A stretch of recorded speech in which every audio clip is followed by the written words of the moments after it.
ശരി യുവരാജ് ഗോകുൽ. മഞ്ജുഷേ, നമ്മുടെ ഇടത് സിൻഡിക്കേറ്റ് അംഗം അദ്ദേഹം സംസാരിക്കുമ്പോൾ പറയുന്നുണ്ടായിരുന്നു, എന്താണ് വൈസ് ചാൻസലറുടെ ആബ്സെൻസിനകത്ത് സിൻഡിക്കേറ്റ് അംഗങ്ങൾക്ക് തീരുമാനം എടുക്കാം എന്നൊക്കെ അദ്ദേഹം ഏതോ സെക്ഷനെയൊക്കെ കോട്ട് ചെയ്തിട്ട് പറയുന്നുണ്ടായിരുന്നു. സാർ, ഇവിടെ ഞാൻ അങ്ങേ ഓർമ്മിപ്പിക്കാൻ ആഗ്രഹിക്കുന്നത് അവിടെ വൈസ് ചാൻസലറുടെ ആബ്സെൻസ് ഇല്ലായിരുന്നു. വൈസ് ചാൻസലർ പകരം ആ യോഗം അജണ്ടയ്ക്കനുസരിച്ചല്ല നടക്കുന്നത് എന്ന് പറഞ്ഞതിന് ശേഷം യോഗം ഡിസോൾവ് ചെയ്യുന്നു എന്ന് പറഞ്ഞ് ഇറങ്ങിപ്പോയി എന്നുള്ളതാണ് അറിയാൻ സാധിച്ചിട്ടുള്ളത്. അപ്പോൾ വൈസ് ചാൻസലറുടെ ആബ്സെൻസ് അല്ല, വൈസ് ചാൻസലർ ആ യോഗം ആക്ടിങ് വൈസ് ചാൻസലർ ആ യോഗം ഡിസോൾവ് ചെയ്തിട്ട് ഇറങ്ങിപ്പോയി കഴിയുമ്പോൾ പിന്നെ എന്താണ്, നിങ്ങളവിടെ കൂടിയിരുന്ന് നിങ്ങളുടെ വീട്ടുകാര്യം പറയുമോ, പാർട്ടിക്കാര്യം പറയുമോ, അല്ല മറ്റെന്തെങ്കിലും പരദൂഷണം പറയുമോ ഒക്കെ ആവാം. അതിനൊരിക്കലും നിയമപരമായിട്ടുള്ള സാങ്കത്യം എങ്ങനെയാണ് ലഭിക്കുന്നതെന്ന് എനിക്ക് മനസ്സിലാവുന്നില്ല, ഒന്നാമത്തെ കാര്യം. രണ്ടാമത്തെ കാര്യം എന്ന് പറയുന്നത്, ഇപ്പോൾ മഞ്ജുഷ ചോദിച്ച ചോദ്യം ഗവർണറുടെ ഇടപെടൽ ആവശ്യമല്ലേ എന്നുള്ള കാര്യമാണ്. നോക്കൂ, ഇതിനകത്ത് BJPയെ സംബന്ധിച്ചിടത്തോളം ഈ വിഷയം രാഷ്ട്രീയമായിട്ട് എടുത്തിട്ടുള്ളൊരു വിഷയമൊന്നും അല്ല. അവിടെ നടക്കുന്ന ഒരു വിഷയം വളരെ ടെക്നിക്കലായിട്ട് നിയമപരമായിട്ടുള്ള ഒരു വിഷയമാണ്. ആ സെനറ്റ് ഹാള് ഒരു സംഘടനയ്ക്ക് വാടകയ്ക്ക് കൊടുത്തു. ആ സംഘടന ഭാരതാംബയുടെ ഒരു ചിത്രം അവിടെ വെച്ചു. ആ ഭാരതാംബയുടെ ചിത്രം ഞങ്ങൾ ഉൾപ്പെടെയുള്ള ആൾക്കാർ അംഗീകരിക്കുന്നതും ഞങ്ങൾ വളരെ ബഹുമാനത്തോടു കൂടി കാണുന്നതുമായിട്ടുള്ളൊരു ചിത്രമാണ്. ആ ചിത്രം ആരുടെയും മതവികാരത്തിനെ വ്രണപ്പെടുത്തുന്നതോ അല്ലെങ്കിൽ ആർക്കെങ്കിലും എതിരായിട്ടുള്ളൊരു പൊളിറ്റിക്കൽ സ്റ്റേറ്റ്മെൻറ്റോ അങ്ങനെ ഒന്നും തന്നെ അല്ല. ആ സമയത്ത് ആ ഹാളിലേക്ക് അതിക്രമിച്ച് കയറിയതിന് ശേഷം നിങ്ങൾക്ക് വാടകയ്ക്ക് തന്ന ഹാളിൽ ഞങ്ങൾക്ക് ഇഷ്ടമുള്ള ചിത്രങ്ങൾ മാത്രമേ വെക്കാൻ പാടുള്ളൂ എന്ന് പറഞ്ഞ് ഇടപെടുന്നിടത്ത് സ്വാഭാവികമായിട്ടും ഭാരതീയ ജനതാ പാർട്ടിക്ക് ഉൾപ്പെടെ പ്രശ്നങ്ങളുണ്ട്. അതിനുശേഷം അവിടെ നടക്കുന്ന കാര്യങ്ങൾ മുഴുവനും അവരുടെ അഡ്മിനിസ്ട്രേഷൻ തലത്തിലുള്ള കാര്യങ്ങളാണ്. ഒരു ചാൻസലർ കൂടിയായിട്ടുള്ള ഗവർണർ അവിടെ വരുന്നു. ഗവർണറുടെ ആ പരിപാടി തടസ്സപ്പെടുത്തുവാൻ വേണ്ടിയിട്ട് രജിസ്ട്രാർ ഉൾപ്പെടെയുള്ള ആൾക്കാർ അവിടെ വരുന്നു. അപ്പോൾ തീർച്ചയായിട്ടും അത് സ്റ്റേറ്റിനെതിരായിട്ടുള്ളൊരു വെല്ലുവിളിയാണ്. അപ്പോൾ തൻ്റെ കീഴിലുള്ളൊരു ഉദ്യോഗസ്ഥൻ സ്റ്റേറ്റിനെതിരായിട്ട് അത്തരത്തിലൊരു വെല്ലുവിളി നടത്തുന്ന സമയത്ത്, ഇൻഡീസൻ്റായിട്ട് പെരുമാറുന്ന സമയത്ത്, പ്രോട്ടോക്കോളിന് വിരുദ്ധമായിട്ട് പെരുമാറുന്ന സമയത്ത് ഇടപെടുവാനുള്ള എല്ലാ അവകാശവും വൈസ് ചാൻസലർക്കുണ്ട്. അദ്ദേഹം എടുത്തിരിക്കുന്ന ആ നിലപാട് പിന്തുടരുവാൻ തന്നെ അദ്ദേഹത്തിൻ്റെ ആബ്സെൻസിൽ ആക്ടിംഗ് വൈസ് ചാൻസലർക്കുണ്ട്. അപ്പോൾ അത് അവിടെ നടക്കുന്നത് ടെക്നിക്കലായിട്ടുള്ള ഒരു വിഷയമാണ്. ആ ടെക്നിക്കലായ വിഷയത്തിന് അതിൻ്റെ ഏറ്റവും മാന്യമായ രീതിയിൽ പോകുവാൻ വേണ്ടിയിട്ട്, ഏറ്റവും മാന്യമായ രീതിയിൽ അതിനെ ഫൈറ്റ് ചെയ്യാൻ വേണ്ടിയിട്ടും ഇടതുപക്ഷം പഠിക്കണം എന്നുള്ളതാണ് എനിക്ക് ഈ അവസരത്തിൽ രാഷ്ട്രീയമായിട്ട് അവരോട് പറയാനുള്ളത്. അല്ലാണ്ട് നിങ്ങളവിടെ പോയിട്ട് നിങ്ങൾ വൈസ് ചാൻസലർ എവിടെ പോകുന്നു, വൈസ് ചാൻസലറുടെ പിറകെ പോകുന്നു, നിങ്ങളവിടെ പോയി അത് ചോദിക്കാൻ പാടില്ല, ഇത് ചോദിക്കാൻ പാടില്ല, അങ്ങനെ ചോദിക്കുകയാണെന്നുണ്ടെങ്കിൽ എന്താണ്, അവിടെ നിന്ന് ഇറങ്ങിപ്പോകണം എന്ന് പറയുന്നു. അതിനുശേഷം നിങ്ങളുടെ മീറ്റിംഗ് നടക്കുന്ന സമയത്ത് വൈസ് ചാൻസലർ ഡിസോൾവ് ചെയ്തിട്ട് ഇറങ്ങിപ്പോയതിനു ശേഷം നിങ്ങളുടെ തന്നിഷ്ടപ്രകാരം അവിടെ കാണിക്കുന്നു.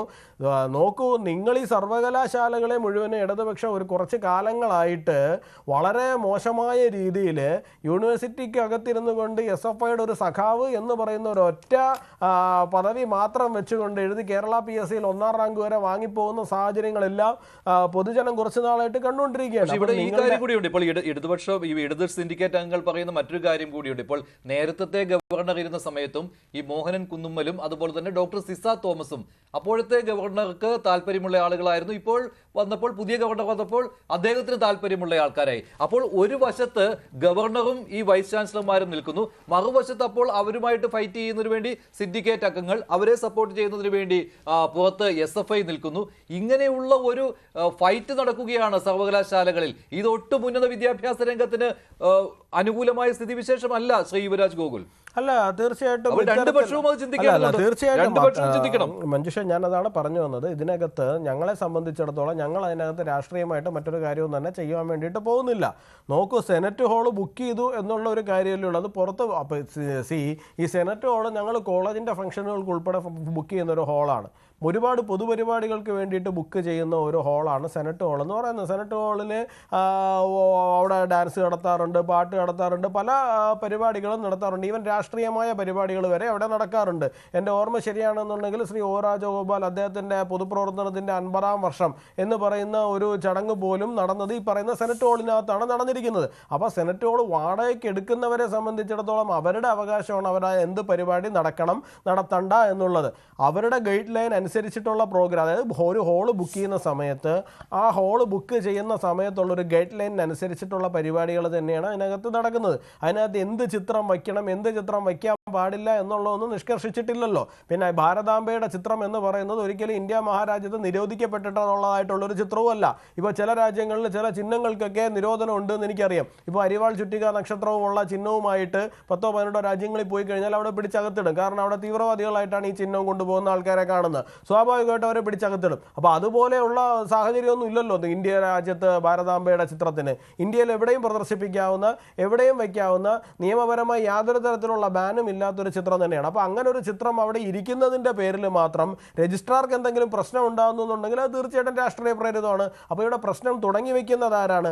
അനാവശ്യമായിട്ടുള്ള ഈ പ്രശ്നങ്ങൾ തുടങ്ങി വെക്കുന്നത് ആരാണോ തീർച്ചയായിട്ടും അവരാണ് ആ പ്രശ്നം പരിഹരിക്കുവാനും ബാധ്യസ്ഥരായിട്ടുള്ളത്. അല്ലാണ്ട് അവരുടെ ഭീഷണി കണ്ടിട്ടോ അവരുടെ വിരട്ടൽ കണ്ടിട്ടോ ആരെങ്കിലുമൊക്കെ പുറകിലേക്ക് പോകുന്നു അവർ ധരിക്കുന്നു എന്നുണ്ടെങ്കിൽ അതൊക്കെ പണ്ട് സാധിച്ചിട്ടില്ല, പിന്നെയല്ല ഇപ്പോൾ. ശരി, ശ്രീ ഷാജഹാൻ, ഇവിടെ